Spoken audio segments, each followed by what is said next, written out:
لو أنزلنا هذا القرآن على جبل لرأيته خاشعا متصدعا من خشية الله وتلك الأمثال نضربها للناس لعلهم يتفكرون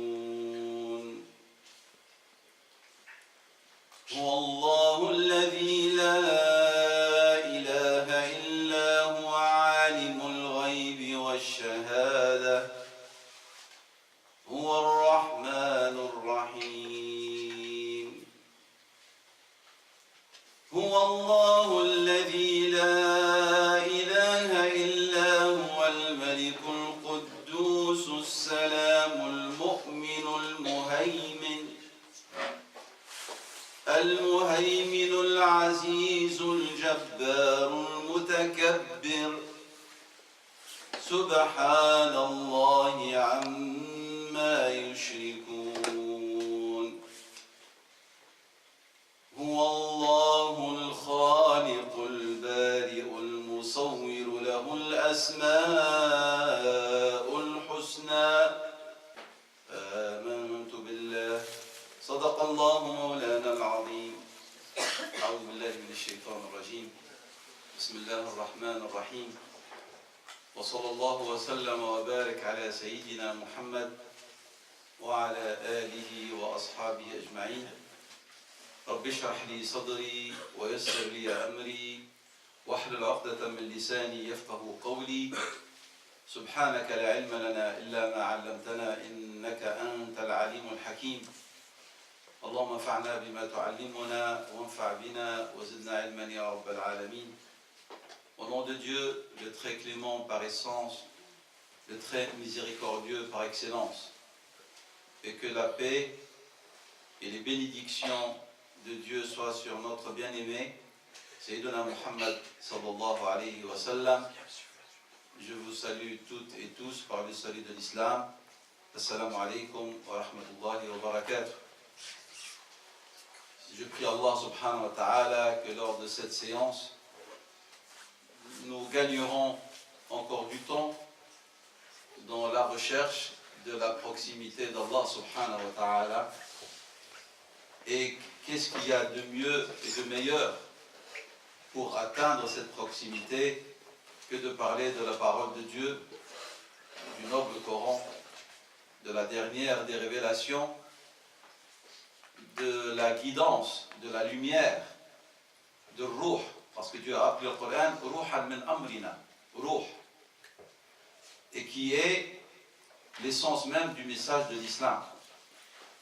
Et donc, Inch'Allah, nous allons essayer avec l'aide de Dieu de parler et après de discuter ensemble, de dialoguer autour de la compréhension du Coran et comment on doit vivre avec le Coran.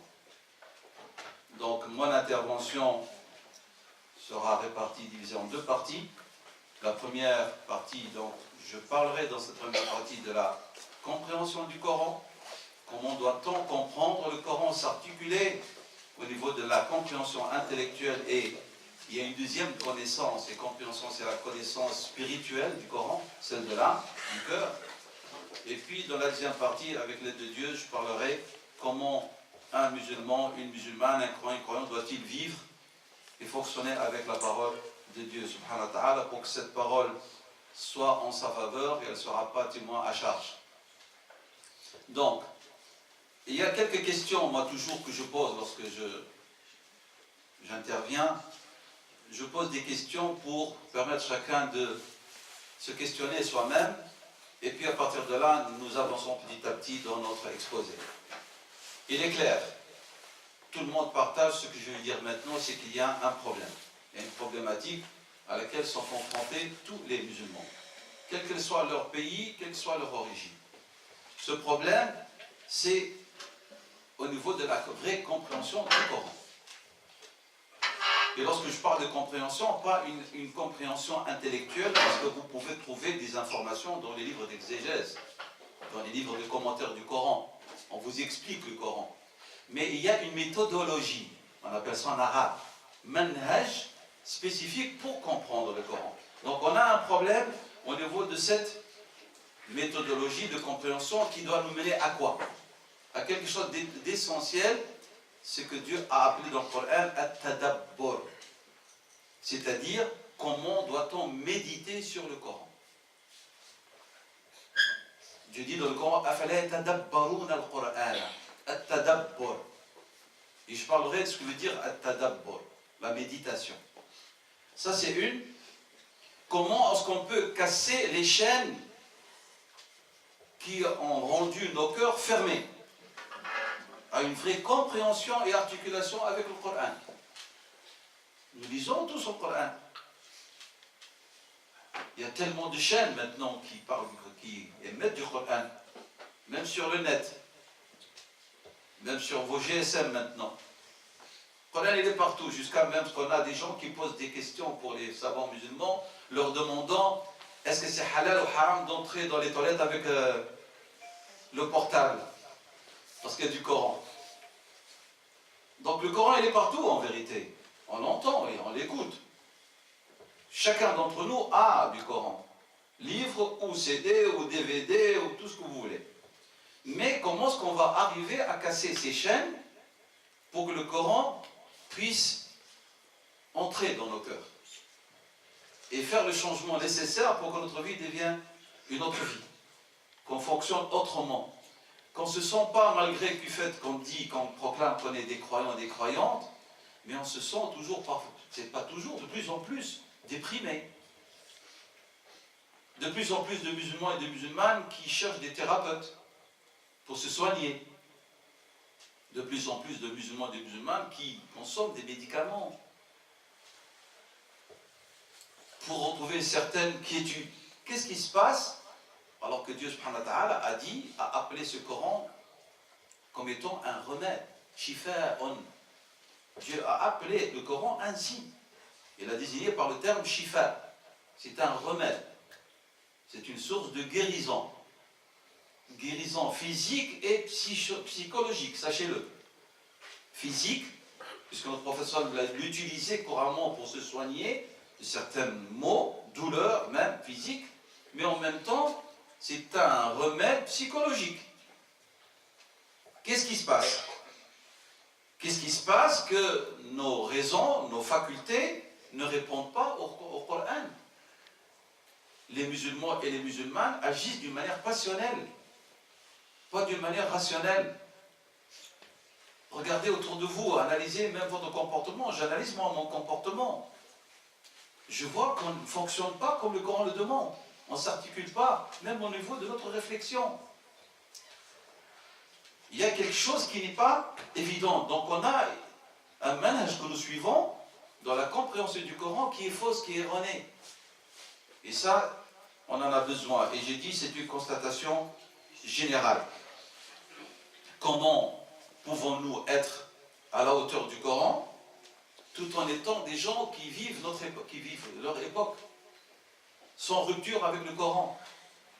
On doit vivre notre époque, mais sans rupture avec le Coran. Comment est-ce qu'on va faire?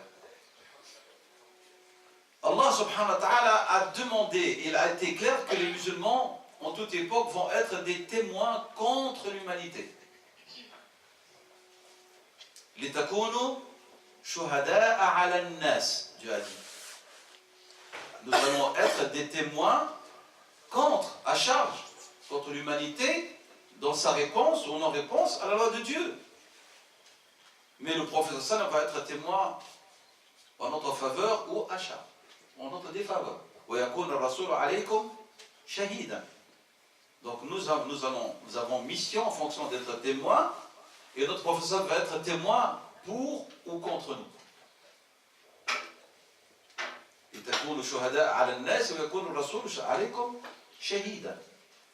Comment est-ce qu'on va être des témoins?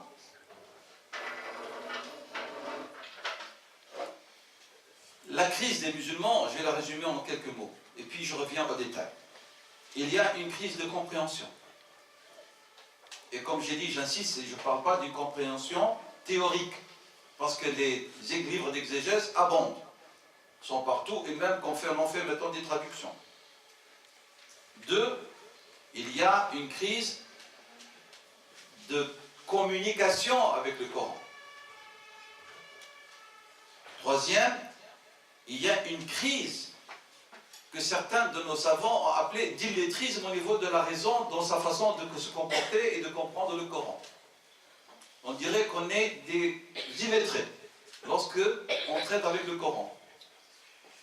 Il y a une crise, c'est que notre relation avec le Coran est devenue une relation de réception et de transmission. Mais il n'y a pas de communication.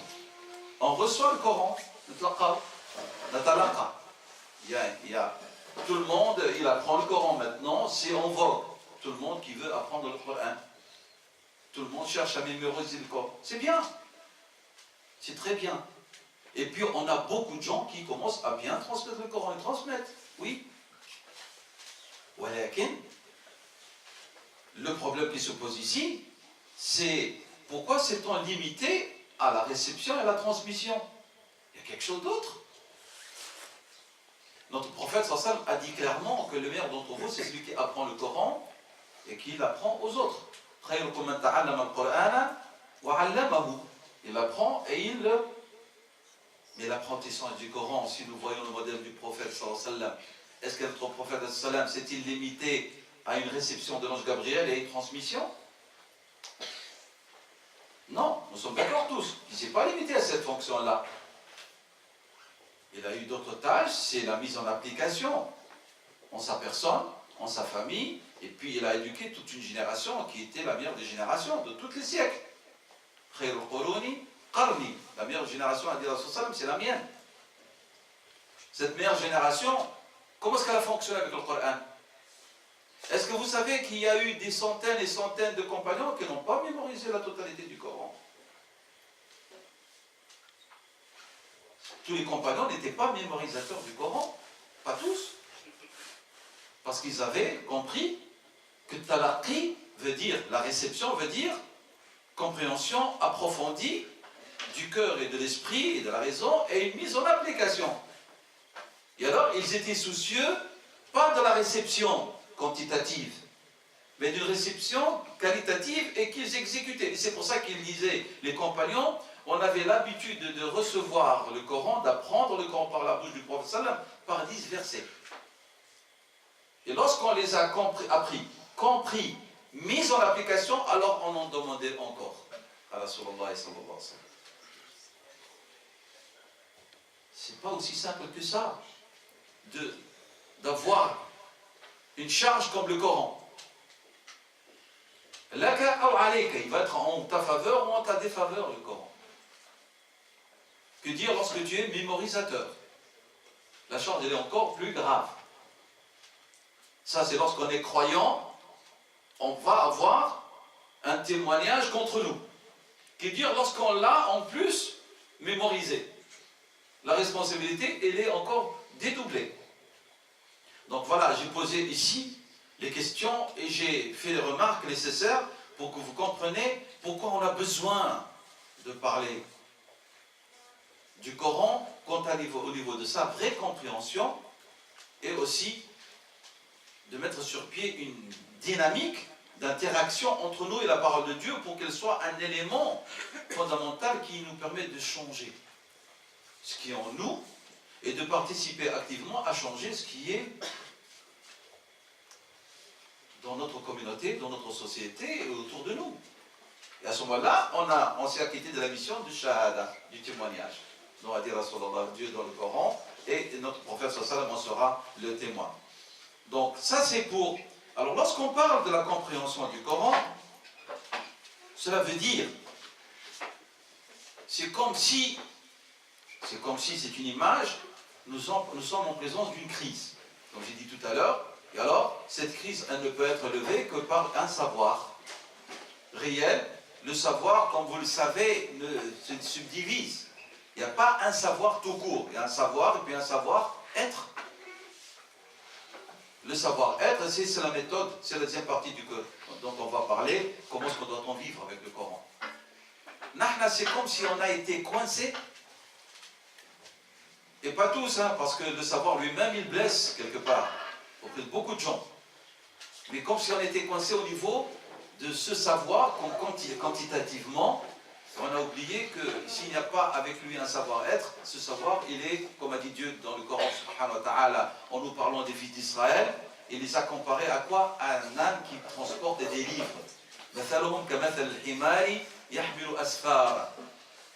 Leur exemple, c'est une parabole divine dans le Coran, tel un âne qui porte des livres. Est-ce que l'âne tirera profit des livres qu'il transporte? Pas du tout. Il ne saura pas en disposer ni en tirer profit. Et si donc le Coran, lorsqu'on le comprend, donc, doit être un élément modérateur, un élément de changement. Et si on ne tire pas profit de sa compréhension pour aller vers d'autres phases, si vous voulez, de notre transcendance spirituelle, ce Coran n'est d'aucune utilité à ce moment-là. Et il va être, comme j'ai dit tout à l'heure, un témoin à charge et qu'on en paiera des conséquences. Vous le savez très bien que lorsque on apprend le Coran et on le comprend, il y a une récompense généreuse annoncée par Allah subhanahu wa ta'ala. Et le prophète a dit un jour à ses compagnons, ils étaient assemblés, il est sorti et leur a dit, vous savez, parmi les compagnons du prophète, il y avait un groupe qui s'appelait Al-Suffa.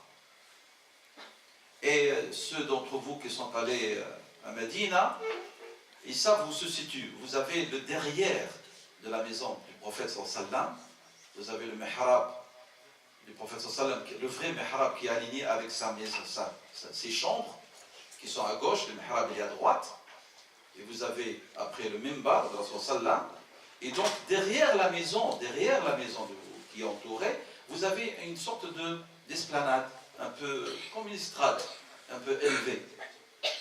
Et donc là se tenaient les pauvres parmi les compagnons du prophète sallam et célibataires, et qui ont assigné leur vie au jihad, à la transmission du message et à l'apprentissage de l'islam de la bouche de Rasulullah sallam. On les appelait Ahl-Suffa. Et le prophète sallam les aimait beaucoup. Et alors, le prophète, il dit, on était ensemble, donc, assis, et le prophète sallam est sorti, et leur a dit, qui d'entre vous voudrait aller à tel endroit, c'est en dehors de Médine, qui s'appelait Al-Aqiq, un endroit, il a dit, et il prend avec lui, deux chamelles, vraiment costauds, et il va les charger de biens sans qu'il y ait des conséquences par rapport au propriétaire. Il n'y a pas de propriétaire, c'est un bien qui lui est dû, et en plus il en sera récompensé. C'est-à-dire il va charger deux chamelles bien portantes au maximum, il s'en retourne et en plus il est récompensé. Ils ont dit, tout le monde cherche cela, ya Rasulallah. Qui n'aimerait pas? Qui d'entre vous, si on annonce à l'un d'entre vous, tu vas partir de ton côté de Scarbeck et tu vas ramener 2 camionnettes pleines d'or, de pièces d'or. Et en plus tu en seras récompensé. Qui n'aimerait pas avoir un tel bien? Alors ils ont dit à Rasulallah sallam, nous, tous on est prêts à le faire. Alors le prophète a dit sallam que l'un d'entre vous vienne à la mosquée chaque jour. Il apprend 2 versets de la parole de Dieu. C'est meilleur pour lui que ces 2 chamelles chargées de biens. Que l'un d'entre vous vienne à la mosquée chaque jour, il apprend 2 versets du Coran. C'est meilleur pour lui que ces 2 chamelles chargées de biens. Et il a dit, sallallahu alayhi wa sallam, mais si l'un d'entre vous apprend 3 versets, c'est comme s'il a rempli 3 chamelles. Et s'il ajoute, Allah rajoute. Ça, c'est l'importance de la parole de Dieu, que nous négligeons tous et toutes, que nous ne trouvons pas le temps de les lire chaque jour, ne serait-ce que 4 versets. On est fatigué, on n'a pas le temps, mais on est capable de rester devant une TV pendant 2 heures. On est capable, mais ouvrir le Coran, lire 4 versets par jour, on est incapable de le faire. Donc vous voyez la première étape déjà pour qu'on puisse parler de compréhension du Coran, il faut qu'on ait un vrai contact avec le Coran. Il faut que lorsque le jour on ne récite pas le Coran, on se sent mal, qu'on n'a pas eu le temps de l'ouvrir. Non, on n'a pas le temps de l'ouvrir, on n'ouvre plus. Il y en a peut-être certains d'entre nous, le Coran, il y a déjà 2-3 côtés de poussière dessus. Donc ça, c'est une incitation déjà d'avoir un contact physique. Parce qu'il n'y a pas un contact physique, il n'y aura pas après le contact dans notre niveau. C'est clair? Donc ça, c'est pour nous inciter. Alors, lorsqu'on parle de compréhension du Coran, on ne peut pas parler de compréhension s'il n'y a pas une intimité établie entre nous et la parole de Dieu, au préalable. Comment est-ce que je peux vous comprendre si je n'ai pas de contact avec vous? C'est injuste comme démarche. Je n'ai aucun contact avec vous et je prétends vous comprendre. Vous venez chez moi, je dis, j'ai tout compris. Comment est-ce que vous avez tout compris? Vous ne m'avez jamais vu, vous ne m'avez jamais parlé. Et dès que je suis venu, vous dites, oui, je comprends ce que vous racontez. C'est absurde. On veut comprendre la parole de Dieu vénérée. Et nous n'avons pas de relation intime avec elle. Donc, première démarche, que le Coran occupe une place privilégiée dans notre relation, au niveau relationnel déjà. Puis on parlera de la compréhension. Ça, c'est la première. Donc, lorsqu'il y a une relation avec nous, le Coran, et puis que nous nous mettons en relation avec d'autres qui ont la même relation privilégiée avec le Coran, qu'est-ce qui va naître? Il va naître entre ce groupe beaucoup d'intimité, beaucoup de relations fraternelles, beaucoup de bonté, beaucoup de compassion, de compréhension. Non, on s'est réunis pour manger. On s'est réunis parce qu'on va faire une sortie. Mais toujours, dans nos réunions et des sorties, il y a toujours des litiges, des désaccords. Et ça finit par exploser. Parce que ça n'était pas des rencontres autour du Coran. C'est pas autour de la parole de Dieu. Lorsqu'on fait un cercle, on réserve au Coran 10 minutes, 5 minutes, mais le blabla occupe 2 heures. Pourquoi nous ne ferons pas de temps en temps des rencontres? Pas pour qu'on s'entende, mais pour qu'on lise le Coran ensemble. C'est tout. C'est-à-dire pour qu'on entende la parole de Dieu, Dieu qui nous parle. On se réunit, aujourd'hui nous avons un cercle, pas pour parler d'un sujet politique, ni social, ni économique, ni ce que vous voulez, mais aujourd'hui nous avons un cercle de 2 heures où nous allons nous réunir et chaque sœur va lire pendant 5 minutes. Et chacun 5 minutes, les autres, ils entendent, ils écoutent. Et c'est tout. Pas de commentaires. Vous allez me dire, mais on a besoin de comprendre. On va venir. Dieu a fait que ce Coran, au-delà d'une compréhension approfondie, spécialisée, chacun peut saisir du Coran et avoir sa compréhension. À un niveau bien précis. Donc, on ne peut pas parler de compréhension si nous n'avons pas tissé de lien privilégié avec la parole d'Allah subhanahu wa ta'ala. Et c'est une condition sine qua non. Si nous voulons tisser une intimité, il faut qu'il y ait une régularité, une permanence, une fréquence. Lorsqu'on parle de compagnie, de compagnons, que ce soit de Rasulullah sallam ou de compagnons, vrais compagnons, lorsqu'on veut parler d'amitié, qu'est-ce qui caractérise l'amitié? Parmi les éléments qui caractérisent la fréquence de la relation. Il y a une fréquence, une régularité dans la relation, dans la fréquentation. Sinon, si je vous vois une fois dans 10 ans, nous sommes des étrangers. Ça, c'est l'élément. Celui qui détourne de l'apprentissage du Coran avec le mérite qui a été cité dans le hadith, rappelé par la sallam, il y a tellement de hadiths. Je vous renvoie à Sahih al-Bukhari, par exemple, Bab Fada'il al-Qur'an, le chapitre Les mérites du Saint-Coran. Et là, vous allez trouver tous les versets auxquels a fait référence le Bukhari rahimahullah ta'ala, et les hadiths de la Rasul qui nous a rapportés avec des chaînes authentiques sûres et certaines. C'est immense les livres qu'il y a. Donc j'ai cité qu'un hadith pour rappel. Celui qui se détourne de l'apprentissage, de la compréhension du Coran, Allah subhanahu wa ta'ala peut l'éprouver par quoi? Il va l'éprouver qu'il n'aura plus de temps pour le Coran. Il sera éprouvé et il va être dispersé dans le futile et l'inutile. Pourquoi? Parce que Dieu ne dit-il pas dans la sourate Ar-Rum, les Byzantins, les versets 30, Allah subhanahu wa ta'ala dit ceci: وَلَمَّا جَاءَهُمْ رَسُولٌ, lorsqu'un messager leur est venu, مِنْ عِنْدِ اللَّهِ, de la part de Dieu, مُصَدِّقٌ لِمَا مَعَهُمْ, il est venu pour affirmer ce qui leur a été révélé. Il parle ici des gens du livre. Qu'est-ce qu'ils ont dit?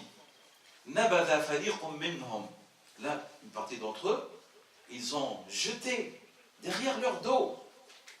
نَبَذَ فَرِيقٌ مِّنْهُمْ من الذين أوتوا الكتاب كتاب الله وراء ظهورهم. Ils l'ont mis derrière leur dos. C'est une image ici. Le Coran est une langue, et il utilise beaucoup l'image. Et la langue arabe utilise beaucoup l'image. C'est une image ici de quelqu'un qui met quelque chose derrière pour dire je lui accorde aucune valeur. Je mets derrière mon dos.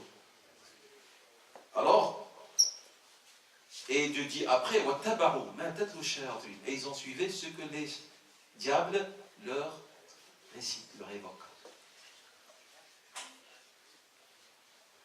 Voilà, ça c'est une attitude. Donc Dieu subhanahu wa ta'ala va les disperser. Allah subhanahu wa ta'ala, celui qui veut apprendre le Coran, qui veut comprendre le Coran, il en a fait un livre facile d'accès à celui qui cherche à nouer contact avec lui. Dieu dit dans la sourate la lune, le Qamar, وَلَقَدْ يَسَّرْنَا الْقُرْآنَ, nous avons rendu facile le Coran. À qui? Le dhikri, pour celui qui veut s'en rappeler. فَهَلْ مِنْ مُدَّكِرٍ, est-ce qu'il y a quelqu'un d'entre vous qui médite sur cette parole et qui veut faire l'effort d'aller vers le Coran et méditer sur son contenu? Le Coran muyassar, Allah l'a rendu facile. وَلَقَدْ يَسَّرْنَا الْقُرْآنَ لِلذِّكْرِ فَهَلْ مِنْ مُدَّكِرٍ, nous l'avons rendu facile pour s'en rappeler, pour le lire, pour le comprendre. Est-ce qu'il y a d'entre vous ceux qui méditent sur cette parole? Allah subhanahu wa ta'ala a rendu facile sa mémorisation. Et ses sens sont faciles. Chacun peut prendre de cette richesse ce qui lui a été rendu facile par Allah subhanahu wa ta'ala selon son effort et selon sa sincérité. Parce que, comme vous le savez, tout à l'heure j'ai jeté le mot comme ça rapidement, mais j'en reviens maintenant. Vous savez, l'ilm, la science ou le savoir est de deux sortes. Il y a la connaissance rationnelle où la raison va agir. Et ici, je touche ma tête parce que tout le monde parle de la raison comme étant ici, mais les savants musulmans, ils ont un débat. Est-ce que le lieu de la connaissance réelle, est-ce que c'est la tête ou est-ce que c'est le cœur? Parce que Dieu parle de cœur lorsqu'il veut parler de la connaissance très approfondie. Est-ce qu'ils ont des cœurs avec lesquels ils saisissent en profondeur les choses? Il y a un débat. Donc il y a une connaissance qui est théorique et rationnelle que n'importe qui peut saisir. Même le perroquet, vous pouvez lui apprendre des vérités scientifiques, il va les répéter. Et puis il y a une autre connaissance, c'est la connaissance de qalb, la connaissance du cœur. On appelle ça ma'afa qalbiyya, connaissance du cœur. Et celle-là, c'est clair, elle dépend de la première au niveau de l'information. On a besoin, parce que sinon notre information, elle va être fausse, erronée après. Mais là, on va déployer un autre travail, et ce travail-là, il nécessite en premier de la sincérité. Et c'est pour ça que lorsqu'on nous ouvrons, par exemple, des livres de tafsir du Coran, nous trouvons nos savants, rahimahullah ta'ala, ils ont excellé dans l'exégèse du Coran, mais ils ont eu des compréhensions différentes. Par exemple, vous trouvez un tafsir, il se limite à l'explication linguistique, etc. Il a excellé dans la grammaire, dans la conjugaison, dans toutes les sciences de la langue. S'il est juriste, il va exceller dans la dimension juridique, etc. Mais certains d'entre eux, dans leur exégèse, vous allez trouver des choses que vous ne trouverez jamais chez d'autres. C'est quoi? Ils appellent ça, eux, des lata'if. Latifa, c'est une subtilité. C'est ça le sens, entre autres, du nom, du prénom des filles, Latifa. Subtilité, mais lataf aussi veut dire des bienveillances. D'où le nom de Dieu, Al-Latif, le très bienveillant. Alors que veut dire Latifa? C'est une subtilité que vous pouvez, vous, lire le Coran 1000 fois, ou d'autres ils l'ont lu, mais n'ont jamais pu la déduire ni la cerner. Alors qu'ils ont des connaissances immenses. Et là, c'est une ouverture, fath min Allah, de la part de Dieu qu'il donne à qui il veut, parmi aussi les érudits. Et cela est dû à un niveau de spiritualité, de connaissance du cœur, qui est un niveau supérieur. Je ne parle pas ici de l'exégèse, d'explication ésotérique, mystique du Coran. Je ne parle pas de ça. Parce que dans l'ésotérisme, on peut faire dire au Coran ce qu'il ne dit pas. C'est autre chose, ça. Moi, je parle ici d'une connaissance, une subtilité qui est conforme à la loi de Dieu, conforme aux finalités de l'islam, au message de l'islam, mais que beaucoup lisent, beaucoup de savants ont abordé ces aspects du Coran, et il n'y a que lui qui a pu être touché par ça et la déduire. Et là, c'est une question de niveau. Donc, le Coran, il ne faut pas uniquement le lire dans une compréhension littéraliste ou linguistique, de connaissances rationnelles ou théoriques, mais il y a autre chose qui s'ajoute. Et celle-là, elle est en relation avec, comme j'ai dit tout à l'heure, avec le lien qu'on veut avoir avec la parole de Dieu, subhanahu wa ta'ala. Allah subhanahu wa ta'ala, donc, la connaissance, la compréhension du Coran et sa méditation, est-elle du domaine privé des savants? Oh que non. Pas du tout. Est-ce que seuls les savants peuvent cerner? Pas du tout. Un croyant qui n'apprend même pas la parole de Dieu peut être touché et peut même saisir. Est-ce que vous vous rappelez l'anecdote du bédouin? C'est un bédouin, donc il n'est pas mémorisateur du Coran. Mais il avait la foi, la lumière de la foi et la compréhension comment fonctionnait la langue arabe. Alors, un qui récitait un verset du Coran, où Dieu parle, subhanahu wa ta'ala, de la sanction pénale, la coupe de la main. Et l'autre, à la fin du verset, il a récité « Wallahu alimun hakim ». Dieu, il est omniscient, sage. Cet homme qui ne mémorisait pas le Coran lui a dit « Tu as récité faux ». Il ne connaissait pas le verset. Il lui a dit « Comment ?» Il lui a dit « Ici, moi, je pense que c'est Azizun hakim ». Azizun, irrésistible, puissance, et sage. Il a dit, la preuve, c'est qu'il a sanctionné, il a jugé. Il y a un jugement, une sentence ici. Et dans le lieu de la sentence, Dieu veut exprimer son omnipotence, sa puissance, et en même temps, il a dit que cette omnipotence, elle ne s'exerce pas d'une manière désordonnée, mais elle est toujours sage. Parce qu'Allah ne fait pas, subhanahu wa ta'ala, le futile. Allah, tout ce que Dieu fait, il est sagesse par essence. Donc vous voyez, donc nos savants disent que la compréhension du Coran et sa méditation n'est pas uniquement du domaine des gens qualifiés. Chacun d'entre nous, à son niveau, s'il a réussi à établir une intimité, comme on a dit tout à l'heure, avec la parole de Dieu, et l'intimité nécessite au préalable une fréquence dans la relation. Je ne visite pas le Coran qu'une fois par an. Une régularité, s'ajoute à cela une démarche sincère où on veut vraiment atteindre et réaliser cette intimité, alors il va y avoir un dévoilement de la part d'Allah subhanahu wa ta'ala qui vous donne une compréhension du Coran qui n'a rien à voir avec le domaine de la spécialisation des érudits, mais qui est celle de votre cœur. Vous allez sentir des choses, vous allez vivre des choses au niveau de l'intimité de Dieu, avec Dieu subhanahu wa ta'ala à travers sa parole, parce que comme on a dit, le prophète sallallahu nous a dit que lorsque vous lisez les Corans, c'est Dieu qui vous parle. Le Coran, c'est kalam Allah. C'est comme ça que Dieu subhanahu wa ta'ala en parle dans le Saint-Coran. Il a dit kalam Allah. Et c'est un attribut de Dieu affirmé par tous les savants musulmans. C'est la parole de Dieu. Donc Dieu vous parle. mais pour que vous soyez à son écoute. Vous n'écoutez que ce que vous aimez. Je parle de la vraie écoute, hein. Pas de l'écoute, ça rentre par là, ça sort de l'autre. Je parle de la vraie écoute. Vous nous donnez votre cœur, l'écoute de votre cœur, qu'à ce que vous aimez. Et moi ici, je parle de l'écoute du cœur. Donc nos savants disent que non, ce n'est pas du domaine privé des savants. Cela est accordé à tout le monde. Donc il est de devoir de chaque croyant et croyante de chercher à comprendre, à saisir quel est le vouloir de Dieu subhanahu wa ta'ala dans son discours. Et c'est cette volonté de vouloir comprendre ce que Dieu veut de nous qui a fait que les premières générations, ils étaient assidus, quelle que soit leur catégorie sociale, quelle que soit leur fonction, d'apprendre et de comprendre le Coran. Et de trouver le temps qu'il faut pour aller même s'asseoir dans les cercles du savoir. Est-ce que vous savez que nos savants, ils étaient des gens qui n'étaient pas en rupture avec la société, hein? Je parle des premières générations. C'était des gens qui fonctionnaient dans la vie de tous les jours. Il y avait entre eux le vitrier et le forgeron, et le boutiquier, et le cotonnier, et le vendeur de textiles comme Abu Hanifa, qui était vendeur de tissus. Il y avait des savants qui étaient des vendeurs de coton, les Imam Malik qui étaient commerçants, il y avait des savants des musulmans qui étaient bouchers,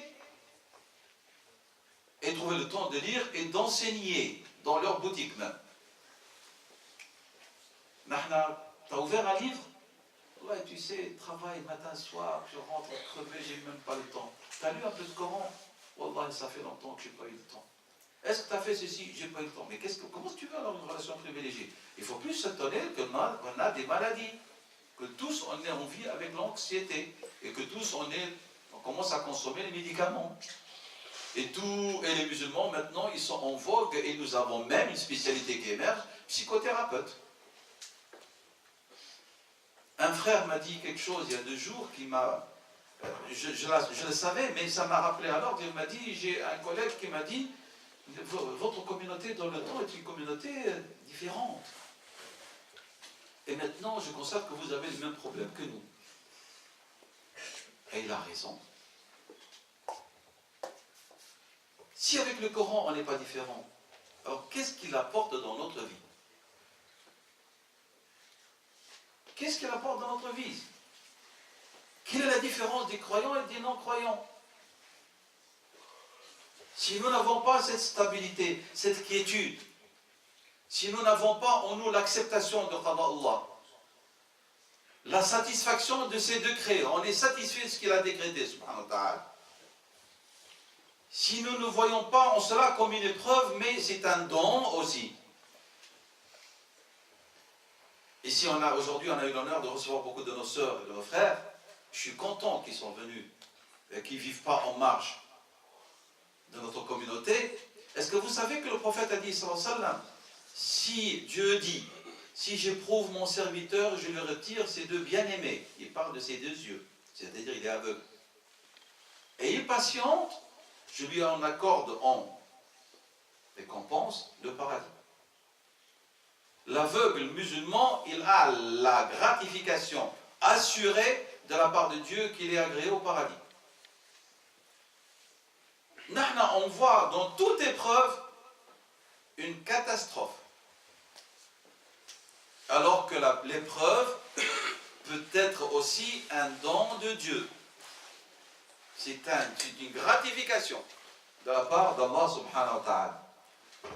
Mais aussi, ça peut être un rappel à l'ordre aussi, pour celui qui a le cœur, qui vit dans l'insouciance. Même celui que Dieu n'aime pas, entre guillemets, Dieu l'éprouve parce qu'il l'aime. Parce que Dieu, par essence, il est amour, envers toute sa création.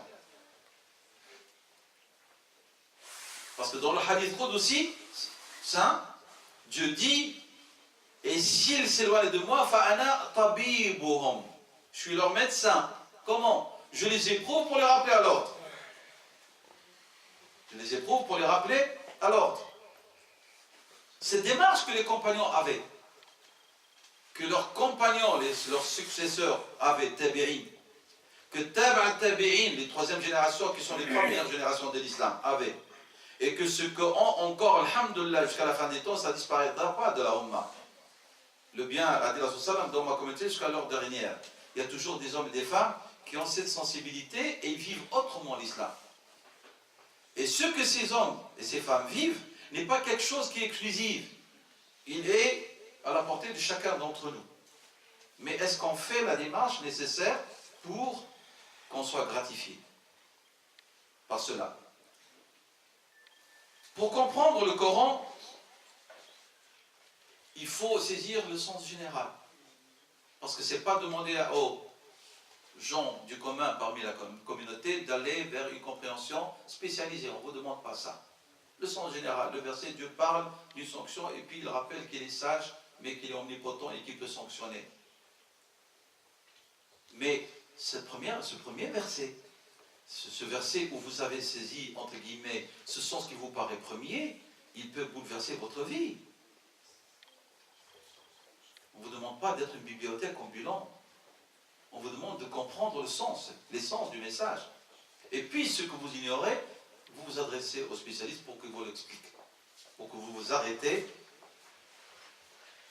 à l'ordre de Dieu, subhanahu wa ta'ala, et vous ne dépassez pas ses limites. Mais au niveau, quant à la manière de s'articuler, ça c'est donné à chacun d'entre nous. Quelques éléments qui nous permettent d'avoir une compréhension correcte du Coran, que j'ai cité rapidement. Premièrement, vous devez venir, comme on dit, il y a un prof de Dieu, c'est Dieu qui le dit dans la sourate. Nous, il dit, alors on nous demande, lorsqu'on va chez quelqu'un, on entre par la porte. Vous n'entrez pas par la fenêtre. Vous êtes voleur si vous entrez par la fenêtre. Ou vous avez empiété sur l'intimité des gens. C'est pour ça qu'il faut demander la permission avant d'entrer. Donc, vous voulez comprendre le Coran? Eh bien, venez au Coran par la porte. Alors, c'est quoi la porte? Premièrement, Dieu dit, subhanahu wa ta'ala, qu'on doit être sincère. C'est ça la porte, la première porte pour entrer dans le Coran. Et c'est pour ça qu'Allah a appris Sayyidina Adam alayhi salam, à notre mère Hawa, la fameuse invocation, Rabbana, Zalamna anfusana. Il faut reconnaître ses torts, ses faiblesses, son égarement, et dire, Seigneur, je reviens à toi, par la porte. Par la grande porte, je viens à toi, et je viens à ta parole. À ce moment-là, vous allez trouver le chemin balisé devant vous. Vous voyez, je ne suis pas en train de parler du bagage uniquement connaissance théorique, ça j'y reviendrai un peu, tout en mentionnant cette soirée, on en a voulu en faire une soirée de rappel. Ce n'est pas un exposé, une conférence théorique, académique, comme on fait comme d'habitude. On a besoin de temps en temps de stations, de s'arrêter pour parler autrement, à nous-mêmes et aux autres. Donc, venir au Coran par la grande porte. Et la grande porte du Coran, avant tout, c'est la tauba, le repentir. Et ici, je vous rappelle et à moi-même, la tauba, le repentir, ne concerne pas les grands pécheurs. Tout le monde est concerné par le repentir, même si vous êtes une bonne ou un bon pratiquant. C'est quoi le tauba? C'est à tout moment se remettre en état d'éveil. La tauba, c'est un moment de prise de conscience et d'éveil pour qu'on se remette sur les rails. Est-ce que notre prophète sallallahu alayhi wa sallam, il était pécheur? Vous savez très bien qu'il est infaillible. Comme le sont tous les messagers prophètes de Dieu. Ça, c'est notre doctrine, nous les musulmans. Nous les musulmans, on affirme que Sayyidina Daoud alayhi salam était infaillible, il n'a pas commis de péché comme on le traite. Sayyidina Sulayman était infaillible. Sayyidina Ibrahim était infaillible. Sayyidina Mohammed était infaillible. Tous les prophètes et messagers de Dieu, nous leur affirmons, nous les musulmans, l'infaillibilité. L'infaillibilité des péchés. Et malgré ça, sallallahu alayhi wa sallam, qu'est-ce qu'il nous dit dans le hadith authentique? Inni atubu ila Allahi, je demande, je me repens à Dieu par jour 70 fois. Ça, c'est le prophète, sallallahu alayhi wa sallam. Nous, on n'a pas besoin de nous repentir chaque jour. Voilà, parce qu'on dit, mais je n'ai pas commis de fornication, je n'ai pas bu de l'alcool. Pourquoi dois-je me repentir? Mais vous devez vous repentir. Parce qu'il y a de la négligence, de l'insouciance qui émerge et qui, petit à petit, elle commence à s'affirmer sur votre cœur jusqu'à vous éloigner d'Allah subhanahu wa ta'ala. Donc le repentir dont on parle ici, c'est l'instant de rappel et de retour fréquent à Dieu. Et de dire, sans avoir peur, Seigneur, nous avons commis des exactions envers nous-mêmes. Et si tu ne nous pardonnes pas, et tu n'as pas de miséricorde envers nous, qu'est-ce qui va se passer? Très certainement, le verset, il utilise deux règles grammaticales d'insistance. Le lam de l'insistance et le nun de l'insistance, de tajdid. La nakunanna. Très certainement, nous serons parmi les perdants. Donc ça, c'est la première porte par laquelle vous devez venir vers le Coran. Deuxième démarche, Tauba, et puis aller demander à Dieu qu'est-ce qu'il dit du Coran, si on veut comprendre. Ça veut dire, si je m'explique de manière simple, le Coran explique le Coran. Sachez-le, vous avez dans un passage que vous êtes en train de réciter, Dieu parle de quelque chose que vous n'avez pas compris, cherchez, vous allez trouver dans un autre passage où Dieu vous explique cela. Il va détailler plus. Et c'est la première source de l'exégèse coranique. Le Coran par le compréhension du Coran par le Coran. Deuxième démarche, le troisième, après la grande porte de Tauba et de retour, pour que ça s'élimine devant vous le chemin de la compréhension. 2, on a dit le Coran par le Coran. 3, Rasulallah sallallahu alayhi wa sallam. Parce que Dieu l'a envoyé pour expliciter aux gens ce qui leur était révélé de la part de leur Seigneur. Rasulallah sallallahu alayhi wa sallam, qui doit occuper une place privilégiée dans notre vie, dans nos cœurs, et comme référence après le Coran. Il y a une nouvelle mode en vogue actuellement, les coraniques. Des gens qui prétendent faire partie de notre communauté, qui disent on n'a pas besoin du prophète, sallallahu alayhi wa sallam, on n'a pas besoin de la sunna. On se suffit au Coran. Cela, notre prophète sallallahu alayhi wa sallam nous en a parlé. Déjà, il en a annoncé. Il a dit viendra un temps où un homme étendu sur son canapé, luxueux, il dit moi je me limite à la parole de Dieu. Sachez que Dieu m'a révélé le Coran et son semblable avec lui. L'attachement à la sunna. Et c'est pour ça qu'il y a toute cette attaque que vous avez constatée, que vous constatez depuis des années sur la personne du prophète sallallahu alayhi wa sallam. Parce que si on nous sépare de la sunna, nous n'aurons plus une compréhension explicite et pratique du Coran. Et alors la porte sera ouverte, entre guillemets, à des faux érudits qui vont faire de l'interprétation à gogo.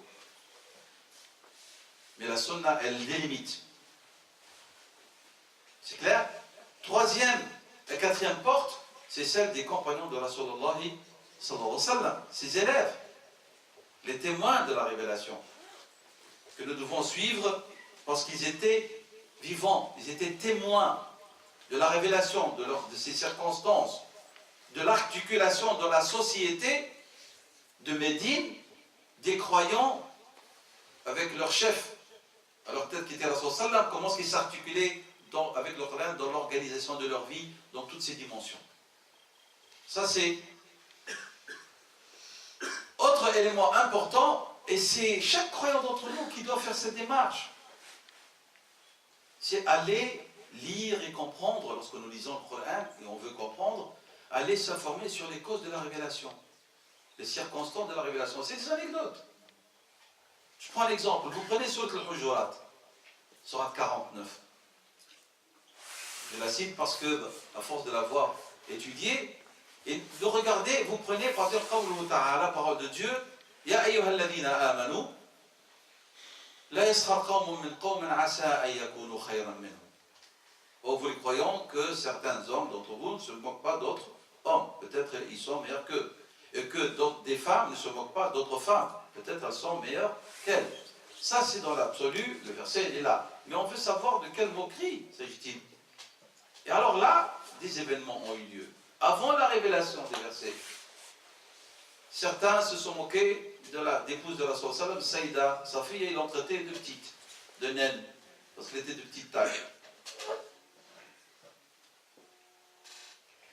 C'est clair? Il y a d'autres versions concernant la révélation, le code de la révélation. Là, on a compris. Ah, je ne dois jamais me moquer de quelqu'un pour sa taille, pour ce corps dont Dieu lui a fait don. C'est un grave péché, c'est un péché majeur. Voilà, j'ai un exemple concret. Et ça va ainsi, avec d'autres événements, d'autres situations, où nous avons un témoignage réel, évident. Lorsque vous avez votre enfant et vous voulez lui expliquer quelque chose, ou même à l'université, toujours on se limite pas à l'abstrait. Parce que l'abstrait est susceptible d'être interprété comme on veut. Mais lorsque l'information qui est là, musharrada, abstraite, elle se trouve accompagnée d'un exemple concret, c'est fini, hein, son sens d'explication, compréhension, elle est délimitée et définie, on sait de quoi il s'agit. Donc, il est de notre devoir d'aller, lorsqu'on lit le Coran, et qu'on est devant un verset du Coran, de faire l'effort et d'aller se renseigner dans quel contexte Dieu l'a révélé pour répondre à quoi. Et à partir de là, nous comprenons et nous saisissons. Et puis après, bien sûr, cette compréhension, elle va avoir des effets sur l'époque où nous vivons, parce que, en vérité, les événements et l'action de l'homme, même si son décor est différent, son époque est différente, mais elle est toujours la même dans son essence. Son image, elle est toujours là. Ce qui fait que le texte, il n'est pas évolutif, il est là, et sa compréhension de même, même si l'image, elle est différente. Un autre effort qui vous est demandé, lorsque vous voulez travailler, vous faites l'effort d'aller prendre l'anglais, le néerlandais. Hein, tout le monde sait que si vous maîtrisez plusieurs langues, vous avez surtout à Bruxelles, alors vous avez plus de chances d'avoir plus de travail. Alors tu vois les gens qui s'inscrivent au cours de soir, ils veulent avoir plusieurs langues. C'est une richesse, écrite, parlée, et ainsi de suite. Pour des raisons pécuniaires. Mais est-ce qu'il n'y a pas un salaire meilleur que le paradis? Est-ce qu'il y a un salaire meilleur que le paradis? Il n'y a pas. Pourquoi on ne fait pas un peu d'efforts pour apprendre l'arabe? Pourquoi les musulmans des époques antérieures, et ce ne fait pas 50 000 années, hein, c'est même pas un siècle, 2 siècles vers l'arrière. Les musulmans, quelle que soit leur origine, quelle que soit leur culture, tout en gardant leur langue maternelle, ils excellaient dans la langue arabe. Et les régions où l'islam s'est implanté, toutes les régions où l'islam s'est implanté, s'il y avait des dialectes, les dialectes sont encore omniprésents jusqu'à nos jours, et s'il y avait des langues écrites, ces langues ont persisté et perduré, et elles existent jusqu'à nos jours. L'islam ne les a pas balayées. Sa langue, entre guillemets, la langue arabe, n'a pas balayé les langues autochtones, si je peux dire. Elles sont là, l'ourdou, il est là, le perse, il est là, le turc, malgré qu'il a été structuré autrement, mais les Turcs qui parlaient turc sont restés toujours et parlent toujours turc. C'est le véhicule qui a changé parce que Mustafa Kemal a dit je fais rupture avec l'islam et la langue arabe. Par choix de laïcité, de rejet de l'islam et de sa langue. Mais l'islam n'a jamais banni, n'a jamais combattu les langues locales, ni les dialectes locaux, jamais de la vie. Et vous trouvez que le maître de la grammaire arabe, c'est un non-arabe, qui est Sibawayh. C'est pas un arabe, c'est un non-arabe. Mais il fait fier de dire l'arabe c'est ma langue parce que c'est la langue de mon texte révélé. Si je ne connais pas l'arabe, je ne comprendrai pas le Coran. Je ne pourrai pas aller vers le Coran. Je ne pourrai pas exceller dans la connaissance du Coran. Al-Bukhari, que j'ai cité tout à l'heure, qu'on appelle Amir al-Mu'minin fil hadith. Bukhari, mais il n'était pas arabe. Bukhara, fait partie des régions de l'ancien empire de l'Union soviétique. Et ainsi de suite. Il n'avait pas de problème avec la langue arabe. Et le jour où il y a rupture entre nous et la langue arabe, veut dire que nous avons cassé la porte qui nous était offerte pour qu'on aille vers, et nous l'avons fermée, bétonnée, qui nous permettrait d'aller vers la compréhension du texte. Et là, on est coincé, on cherche des traductions en français, en anglais, en néerlandais, on ne fait plus l'effort d'apprendre un minimum. Pour tisser un lien privilégié. Parce que vous ne saisirez jamais les nuances du Coran, la beauté du Coran, que dans sa langue de révélation. Sachez-le. Et je m'adresse à tout le monde, quelle que soit votre origine culturelle. Si vous n'avez pas ce véhicule-là, vous ne saisirez pas la beauté du Coran. Et la preuve, lorsque vous l'écoutez en arabe, vous l'écoutez en arabe, quel effet vous fait-il lorsque vous l'entendez avec sa musique, son antique-là et ses effets? Uniquement le son du Coran, lorsqu'il est récité, il a un effet spécial. Je peux vous lire en français, vous allez, comme si vous écoutez n'importe quel texte. Ce n'est pas le même effet lorsque vous l'entendez dans sa langue de révélation. C'est pour ça que Dieu a insisté en disant Qur'an révélé dans une langue arabe explicite. Ça, c'est la langue arabe. Lorsque vous lisez le Coran, autre moyen qui vous permettra de comprendre le Coran réellement, ne vous attachez pas aux questions secondaires. Je l'explique. Allah nous a révélé une belle sourate, comme tout le Coran qui est beau. Sourate Yusuf alayhi salam. Sourate Yusuf alayhi salam, c'est une sourate où il y a tellement de leçons pour les jeunes surtout. Et des leçons où Dieu nous parle de l'épreuve. Yusuf. Joseph. Sourate Yusuf alayhi salam, c'est Yusuf alayhi salam, éprouvé par la beauté physique, éprouvé par l'envie de ses frères, éprouvé par la rupture et la séparation avec son père et sa mère et sa famille. Éprouvé, petit, on le jette dans un puits, dans l'obscurité totale. Éprouvé par la servitude. Éprouvé par la tentation du sexe. Éprouvé par la tentation du pouvoir. Lorsque tu penses à Yusuf, il y en a un qui vous dit, Dieu dit qu'il était beau. Est-ce qu'on n'a pas des textes qui nous parlent de sa beauté, de ses yeux? Il a oublié tout cela. De toute la sourate, il n'a interpellé que peu. Il est en train de gratter partout. Frère ou sœur, il cherche, il se renseigne, il pose des questions partout. Comment est-ce qu'il était Sayyidina Yusuf? Je veux savoir quelle était sa beauté. Comment était la couleur de ses yeux, de ses cheveux? C'est une catastrophe. Quand quelqu'un il vous écrit un livre, 500 pages, et vous n'avez rien, vous n'avez pas lu le livre, et vous débarquez devant l'auteur, vous dites, mais vous savez, dans la page 50, vous avez oublié une virgule. C'est la virgule que l'interpellait, même pas le contenu de 500 pages où le mesquine, il a passé peut-être 1 an, 5 ans, 10 ans à rédiger cet ouvrage, à chercher les informations utiles, et lui, il s'arrête devant la virgule. Alors, ne soyez pas de cela. Lorsque vous lisez les Corans, cherchez l'essentiel. Ne restez pas tourné autour du pot pour savoir des choses qui sont secondaires et qui ne vont pas rajouter, ni au niveau de vos connaissances, ni au niveau de votre spiritualité. Alors, autre moyen essentiel, c'est qu'on doit lire le Coran avec méditation. Le terme arabe, c'est tadabbur. Passer par un verset qui parle du châtiment, on s'arrête. Premièrement, pour demander préservation, Allah subhanahu wa ta'ala, les secours.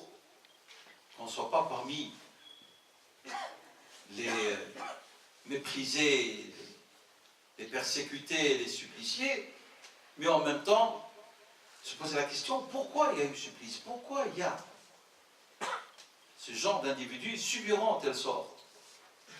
Comment moi dois-je faire et agir pour ne pas être d'entre eux, parmi eux? Quelle démarche dois-je faire? C'est pour ça que moi je suis contre une lecture massive du Coran par jour. Notre prophète, malgré que ses compagnons étaient d'une grande qualité, il leur a refusé de conclure le Coran. Parce qu'avec certains, ils ont dit, à ce moment-là, je suis capable de terminer tout le Coran 1 fois par jour, 2 fois, chaque 3 jours, chaque 4 jours. Parce que si vous faites cela, ça devient de la précipitation, de la lecture sans arrêt, sans méditation. Que dire de nous? Donc, il faut prendre le temps nécessaire, et donc c'est ce qu'on appelle la méditation, la tadabbur. C'est-à-dire, tu ne dois pas te limiter à la compréhension théorique du terme, mais tu te déplaces de cette connaissance théorique qui est nécessaire, j'ai dit, pour ne pas s'égarer au niveau de l'explication. Et on va faire quoi? On va aller, on va dire, enquiquiner son cœur. Pour lui dire, réveille-toi et essaie de penser avec moi. On va dire à son cœur, vas-y, participe. Participe avec moi dans cette démarche, on veut comprendre le Coran, qu'est-ce que Dieu veut de nous. Et là, vous n'avez pas besoin, comme j'ai dit, de la quantité, c'est de la qualité de la démarche. Et donc, lorsqu'on va faire cela, c'est-à-dire, vous allez vous-même faire pénétrer le Coran au fond de vous-même, de votre nafs. Et ce ne sera plus quelque chose de superficiel. Là, ça pénètre. Et c'est la pénétration dont on a besoin. Cette pénétration-là qui va modifier votre vie, votre manière d'être. Ça demande de l'effort, Jama. Notre problème, c'est que nous croyons, parce qu'on a écouté une conférence, qu'on a lu un livre, que tout est acquis et nous sommes parmi les privilégiés et les élus de Dieu. Non. C'est un effort de toute une vie. C'est ce qu'a dit Rasulallah sallallahu alayhi wa sallam. Le chemin du paradis, il est pavé de difficultés. Et parmi les difficultés du refus de la rébellion de votre nefs, d'aller dans ce sens-là. Parce qu'elle est dans le confort, dans la tranquillité, on ne lui demande pas un effort. Comme a dit l'imam al-Bosser, il a dit un vers de poésie qui est beau, il a dit « Wa-nafsu kastufli » et votre âme, elle est comme un nourrisson. Si vous le laissez téter, il ne sera jamais sevré. Et bien votre nafs, c'est la même chose. Si vous ne lui dites pas de stop, elle est disciplinée dans ce que vous lui donnez. Hein. Pas de difficulté, pas d'effort, la facilité. Et donc, il faut faire cet effort. Mais ce qui est extraordinaire, c'est que si vous faites cet effort, je vous jure que vous allez sentir un délice incomparable et qui est propre à vous. Personne ne peut le partager avec vous. Il est propre à vous. Et c'est des choses qu'on ne peut pas transmettre aux autres. Hein. C'est personnel. Ce que vous allez vivre, il est personnel. Mais il faut faire l'effort pour arriver à cette station de l'effort. Donc, Allah subhanahu wa ta'ala, lorsqu'il parle de tadabbur, il dit qu'il va s'en suivre quoi? Tafakkur, réflexion. J'ai médité sur le Coran, et la méditation sur le Coran doit engendrer une réflexion. Tafakkur, tadabbur va engendrer et donner un tafakkur, une réflexion. C'est en relation les deux. Parce que si tu médites, tu ne vas pas plus loin, aussi tu ne vas pas gagner grand chose. J'ai médité, mais il faut que ça me mène vers une réflexion. C'est clair, j'ai médité le Coran, et ça m'a engendré une réflexion, et c'est la réflexion qui va agir au niveau de ma manière de voir les choses. C'est clair? Donc, Allah subhanahu wa ta'ala, lorsqu'il a parlé de tafakkur et de tadabbur, il a parlé du Coran au niveau du tadabbur. Dès qu'il parle du Coran, Dieu dit afala yatadabbaruna al-Qur'an. Et lorsque Dieu parle de tafakkur, lorsqu'il parle de sa création. Donc nous méditons le Coran, et pour que notre tadabbur soit aussi effectif, on a un moyen pour qu'il se réalise. Dieu dit, après avoir médité sur le Coran, allez-y, maintenant faites une réflexion, et pour que votre réflexion soit facile et aisée, eh bien, portez-vous à un autre champ maintenant. C'est le champ de la création d'Allah. Le Coran, donc, il est le champ de notre méditation, et l'univers, il est le champ de notre réflexion. Tous les deux vont de pair. Pour que la deuxième, qui est la marque de la réflexion, va donner plus de certitude et de force à votre méditation. Alors là, lorsqu'on mène cette démarche-là, il y a une connaissance spirituelle qui va venir s'installer dans notre cœur, affirmée par une réflexion qui va chasser toute forme de doute. Toute forme de doute.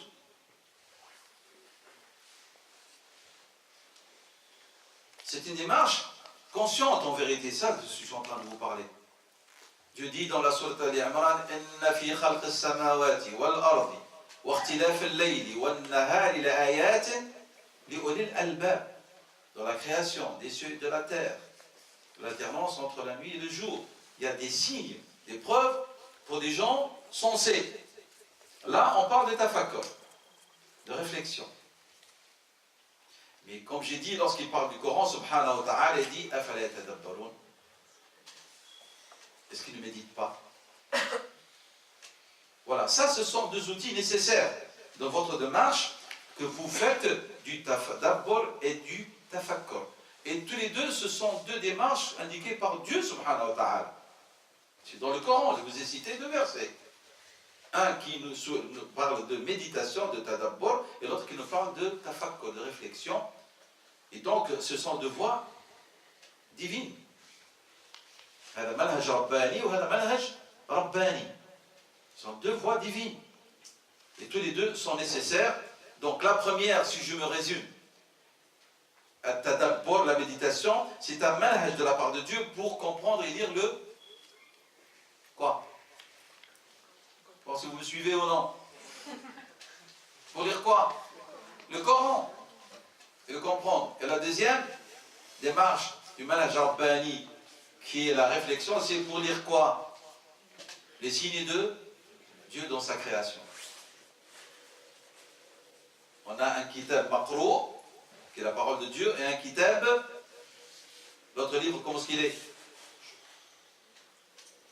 Mushahad, qu'on visionne, qui est l'univers. Et tous les deux doivent fonctionner de pair dans votre démarche. Parmi les moyens qui vous apprennent et qui vous font comprendre le Coran convenablement, c'est de saisir les finalités essentielles ou les buts fondamentaux de cette parole de Dieu, subhanahu wa ta'ala. Qu'est-ce qu'il veut, Dieu, de ses serviteurs? Il y a des buts, il y a des finalités. Et là, vous pouvez vous renseigner sans vous être un spécialisé. Vous allez aller à quelqu'un, un frère, une sœur qui a fait des études. Mais aussi, j'ajoute un élément que je vous recommande de ne jamais oublier dans votre démarche d'apprentissage, le savoir et l'intégrité. Celui auprès de qui vous cherchez votre savoir. Alors, vous nous dites, quelles sont les finalités qu'Allah subhanahu wa ta'ala a initiées dans sa parole et il veut que ça se réalise dans notre vie. Il va vous les dire. Dieu veut ceci, ceci, ceci, ceci. Voilà, j'ai compris. Lorsque j'ai le Coran, et je vois que Dieu subhanahu wa ta'ala vise tel but et telle finalité. Il vise tel but, telle finalité que je dois mettre en pratique et réaliser dans ma vie, à moi et dans la vie de la communauté et de la société où je m'articule. Autre moyen qui est très important, lorsque vous lisez le Coran, Dieu subhanahu wa ta'ala, en général, il achève beaucoup de versets en parlant de lui. Puisque c'est sa parole, et il rappelle qu'il est Dieu, toujours il cite des noms parmi ses plus beaux noms. Azizun Hakim, Ghafurun Rahim, Tawwabun, toujours Dieu subhanahu wa ta'ala cite ses noms. Et bien, lorsque vous lisez le Coran, faites la relation avec le verset, le sens qu'il y a et le nom de Dieu. Ça vous permettrait de comprendre.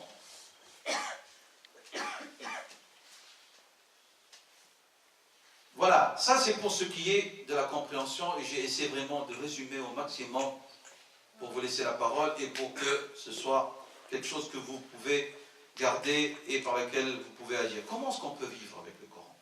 Et comment on doit vivre avec le Coran? Ça c'est pour la compréhension. Comment doit-on vivre avec la parole de Dieu? Sachez qu'en vérité, les musulmans et les croyants doivent, et c'est ce qu'ils étaient dans le temps, vivre avec le Coran, vivre par le Coran et aussi vivre pour le Coran. C'est comme ça a été. Dans les époques où les musulmans ils étaient attachés à leur texte vénéré. Et c'est pour ça que notre prophète sallallahu il a dit, je reconnais la compagnie des Ash'ariyin. Les Ash'ariyin, c'est-à-dire ce sont des gens qui sont de la tribu de l'Ash'arira. Abu Musa al-Ash'ari, on faisait partie, compagnon de Rasulullah sallallahu alayhi wa sallam. Pourquoi est-ce qu'il les connaissait? Il est dit la nuit, par l'entrée de la nuit.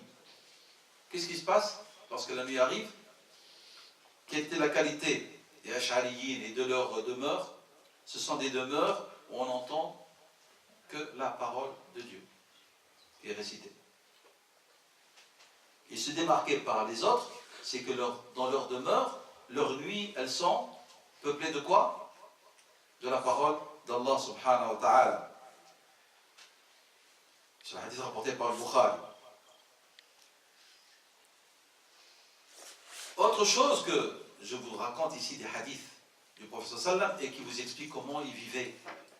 On parle d'un vécu pour comparer le nôtre et voir est-ce que nous nous situons à un vrai vécu avec le Coran. On nous dit ceci, Abdullah ibn Mas'ud radiyallahu anhu, il dit, ce Coran, c'est le banquet d'Allah.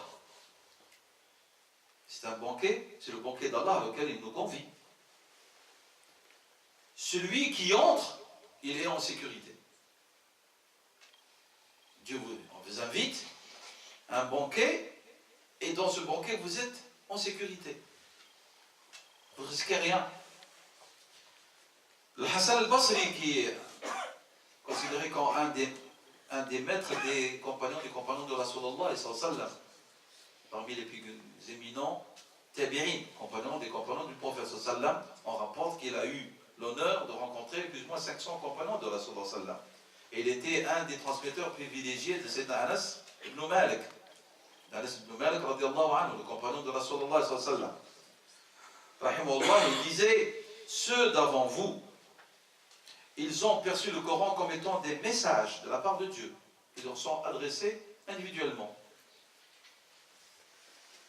Pour eux, le Coran, c'est des messages, c'est des lettres qui leur sont adressées de la part de Dieu, subhanahu wa ta'ala. Alors, ils passaient leur nuit à méditer sur leur contenu et le jour à exécuter ce qui était dans leur contenu. C'est des messages envoyés par Dieu, chacun percevait le Coran comme ça. C'est un message qui m'est envoyé de la part de Dieu. La nuit, je lis et je sais de comprendre qu'est-ce qu'on me demande. Et le jour, j'exécute ce qu'on m'a demandé. Donc, Fil-Lil, qu'est-ce qu'il faisait? Yatadabbaruna al-Qur'an. Au Fil-Nahar, yunaffiduna. Ils exécutaient les lettres en journée et la nuit, ils méditaient le contenu de ces messages. C'est ce que nous a dit le Hassan al-Basri, qu'Allah lui accorde miséricorde. Donc, le Coran pour eux était, c'est quoi? C'était un tadabbur, comme on l'a dit, méditation, une compréhension qui était suivie, et c'est là le plus important aussi, par une mise en pratique. Par un tatbir, on dit en arabe. Mise en pratique. Celui qui porte le Coran, en vérité, il porte l'étendard de l'islam. Sachez-le. Et lorsque vous portez un étendard, surtout s'il est lourd, vous avez besoin de quoi? De la force. Vous avez besoin de la force. Vous ne pouvez pas porter le Coran et vous n'avez pas de force. C'est très important, ces éléments. Donc ici, on parle de quoi? On parle de la mise en action. Al-Fudayl ibn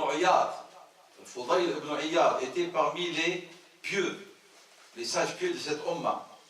Rahimahullah, il a dit, celui qui porte le Coran, il porte l'étendard de l'islam.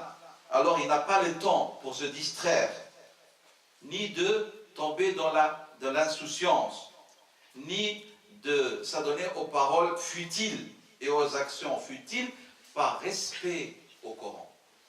Ici, parle des mémorisateurs. On n'a pas le temps. Tandis que nos prédécesseurs pieux, rahimahullah ta'ala, ils avaient la qualité de méditation, de recueillement et d'action avec la parole de Dieu. Ainsi, le tabi'i, le compagnon du compagnon, Zarara ibn Awfa. C'est un compagnon du compagnon qui s'appelait Zarara ibn Awfa. Et il dit ceci. il raconte ce qui s'est passé à Bahz ibn Hakim. Il dit, il les a guidés dans la prière du matin, dans la mosquée, et lorsqu'il a récité la parole de Dieu,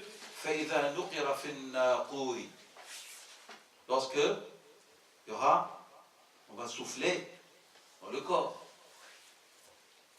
Ce jour-là va être un jour très difficile. Il dit, regardez la sensibilité, que nous n'avons plus, que les choses soient claires. Allah yarhamna, que Dieu ait pitié de nous. C'est la vérité, tous, hein. Que Dieu ait pitié de nous. Et le rapporteur, c'est un rapporteur honorable qui rapporte cette anecdote. Parce que parfois, vous avez dans les livres d'anecdotes musulmanes et d'autres, vous avez des anecdotes parfois qui sont un peu trop fabuleuses. Parfois, on se demande si ça fait partie de ce monde. Mais là, ce Tabiri est un honorable rapporteur connu comme tel dans les livres de biographie. Il dit, lorsqu'il est arrivé à ce verset, il est tombé mort. De quoi? De crainte, de peur. C'est des gens qui avaient une sensibilité immense. Et la situation du monde musulman a changé à partir du 6e siècle où nous avons, on va dire clair les choses clairement, où nous avons échangé le Coran et l'intensité de l'effet du Coran sur nos âmes par l'intensité et les effets même de poésie dite mystique et ésotérique. Je n'ai rien contre le mysticisme lorsqu'il se situe dans la voie médiane de l'islam. Mais on a substitué ça là. Moi, je me rappelle avoir lu un livre d'un savant musulman du 4e siècle de l'Hégire. Il dit, je suis tout étonné de voir les musulmans, de les voir la parole de Dieu récitée devant eux et ils ne réagissent pas. Et dès qu'ils entendent un poème parlant d'ascétisme, vous les voyez en pleurs. On invite un chanteur, entre guillemets, qui fait du chant islamique, qui fait du beau chant, vous voyez tout le monde qui est en extase. Mais avant, on commence par la lecture du Coran, vous voyez personne n'est en extase. Vous voyez même certains qui regardent le GN, leur GSM, d'autres qui papotent avec leurs voisins. Mais dès qu'ils commencent, oh, comme c'est beau. Et la parole de Dieu qui était récitée auparavant, quelle place occupe-t-elle? Quel est l'effet qu'elle a? Donc ici, il rapporte, il dit, lorsqu'il a récité ce verset de la sourate Al-Muddathir, verset 8-9, il dit, il est tombé raide mort et j'étais parmi ceux qui ont porté son corps. Donc il était témoin, présent puisqu'il a fait la prière du matin. Donc chez nos prédécesseurs pieux, le Coran était le fondement de leur vie. C'était l'axe de leur vie. Il n'y avait aucun savoir, aucune connaissance qui venait concurrencer le Coran. Elle était secondaire, subalterne à la parole de Dieu, subhanahu wa ta'ala. Est-ce que vous savez, ici je vous informe, que toutes les sciences islamiques, que ce soit les sciences du Coran, ou que les sciences de la langue, ou les sciences même expérimentales, sont nées pour servir le Coran, historiquement. Ce n'était pas l'expression du développement civilisationnel de la Ummah. Au début, les musulmans ont mis tout ce savoir comme un outil pour comprendre le vouloir de Dieu et bien exécuter sa loi. Ils ont développé les sciences linguistiques. Ils ont voulu comprendre lorsque Dieu leur demande de bien prier et de bien se diriger vers la Qibla, comment est-ce qu'on se dirige. Et là, ils sont intéressés à l'astronomie et ainsi de suite. Pour bien faire la répartition de l'héritage, ils ont appris les mathématiques. Au début, ce n'était pas pour produire et inventer un avion. C'est pour comprendre ce que Dieu veut. Et puis après, ça a eu des répercussions sur l'organisation socio-économique du pays et civilisationnelle. Mais au début, les premières démarches, la première science qui a été codifiée, c'est la grammaire. Ce n'est pas pour que les Arabes parlent l'arabe convenablement. Parce qu'on a vu que les gens commençaient à mal prononcer l'arabe et alors à faire des erreurs dans la lecture du Coran. On appelle ça al-lahm en arabe, ce terme. Alors là, c'est qui? Deux versions. Certains disent que c'est Sayyidina Omar qui a demandé à Abu al-As ad-Du'ali de systématiser le Coran, la grammaire. Et l'autre version dit que c'est Sayyidina Ali qui a demandé. Donc, on a inventé les règles de grammaire. C'est pas inventé, on a codifié les règles de grammaire qui étaient parlées par les Arabes de l'époque pour que la compréhension du Coran soit une compréhension correcte, qu'on ne fasse pas d'erreur. C'est clair? Donc, il était le Coran auprès de notre Ummah comme étant le référent, celui qui gérait leur vie. En résumé, si nous voulons vivre avec le Coran, nous devons saisir avant tout et comprendre la place qu'il doit occuper dans notre vie. Avant de passer vers le fait de dire « je veux vivre avec le Coran », est-ce que vous avez bien compris la valeur de cette chose, de cet élément? Est-ce que le fait que tu vis avec le Coran est important avec le Coran? Est-ce qu'il est important pour toi ou non? Est-ce qu'il est vital? Il ne faut pas vous donner une réponse intellectuelle. Tout le monde va dire oui. Mais dans le concret, dans la réalité, est-ce que c'est oui ou non? C'est non. La preuve, vous n'avez qu'à faire votre analyse personnelle et comment est-ce que vous vivez, comment est-ce que vous vous comportez. Et vous allez voir que pour de bon, cette question n'est pas principale pour vous. Si elle était principale, vous n'endormirez pas avant de l'avoir résolue et acquise. Vous voulez acheter une voiture, ça commence à vous trotter dans la tête. Les téléphones, les soirées sur Internet, l'étude comparative entre les différentes marques, et tout le bazar, et même on s'abonne même à Testacha ou je ne sais pas où, parce qu'on veut savoir l'avis des spécialistes, des experts. Jusqu'à ce que devient une certitude que c'est telle marque que je veux, parce qu'elle est la meilleure. Je ne vais pas mettre mes sous, hein. Oui, mais le Coran, quelle démarche expertise vous avez fait au fond de vous-même pour que vous soyez sûr que je dois vivre avec le Coran.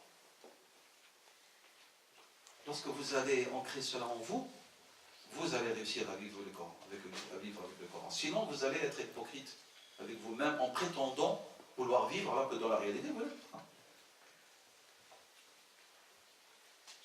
Et ici, nous disons cela parce que c'est quelque chose de responsable. Qala ta'ala. Dans la sourate Malia, dans la sourate al-Hadid, excusez-moi, le verset 16, la sourate le fer. Le dit subhanahu wa ta'ala dit Alam ya'ini lilladhina amanu. Est-ce qu'il n'est pas temps pour ceux qui ont la foi, pour les croyants, an takhsha'a qulubuhum li dhikrillah, que leur cœur se recueille au rappel de Dieu. Wa ma nazala min al-haqq, ce qui a été révélé comme vérité. Wa la yakunu kalladhina, et qu'ils ne doivent plus être et qu'ils ne doivent pas être, les deux. Ils ne doivent pas être par principe, mais ils ne doivent pas aussi continuer à être. Qu'ils ne soient pas comme ceux qui ont reçu le livre avant eux. Qu'est-ce qui s'est passé? Pourquoi est-ce que Qasat Qulubum? Dieu dit parce que ils ont vu que le chemin il est long. Le chemin, il est long. Tout chemin est long. Pour acquérir la certitude, pour la transcendance, pour vivre avec le Coran, pour réussir cette intimité. L'au-delà est encore loin aussi. Tout ça, c'est loin. Et le parcours, il est loin. Parfois, tu parles avec des gens de la relation avec Dieu, ils s'activent un peu, puis ils voient que c'est loin, c'est difficile, il faut du temps. Alors, ils lâchent prise. Dieu dit, puisqu'ils ont vu que c'était loin, leurs cœurs se sont endurcis. Fermés, scellés. Alors, lorsque le cœur s'endurcit, il devient scellé.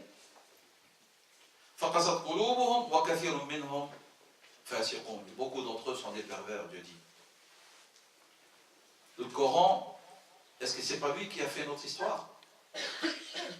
Toute l'histoire de l'islam et des musulmans, elle est la conséquence de quoi? Le fruit de quoi? C'est le Coran.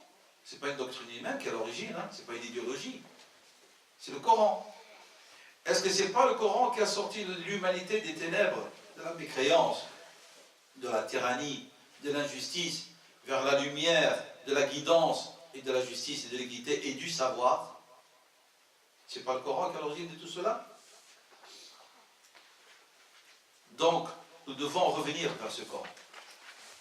Nous devons y revenir vers la parole d'Allah subhanahu wa ta'ala et nous devons réapprendre à le recevoir verset par verset, comme l'ont fait les compagnons radiallahu anhu, étape par étape, sagesse après sagesse, verset après verset, sagesse après sagesse, sentence, hukm après hukm.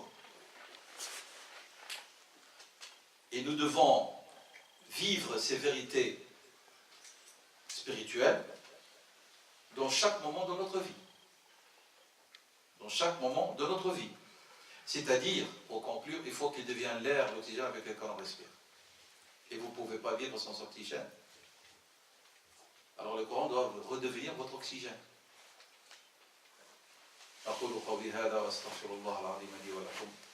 Je prie Allah subhanahu wa ta'ala qu'il fasse de nous des gens sincères, qui écoutent la bonne parole et la suivent. Je vous remercie pour votre écoute. Wa sallallahu wa sallam wa baraka ala sayyidina Muhammad wa ala alihi wa sahbihi wa sallam.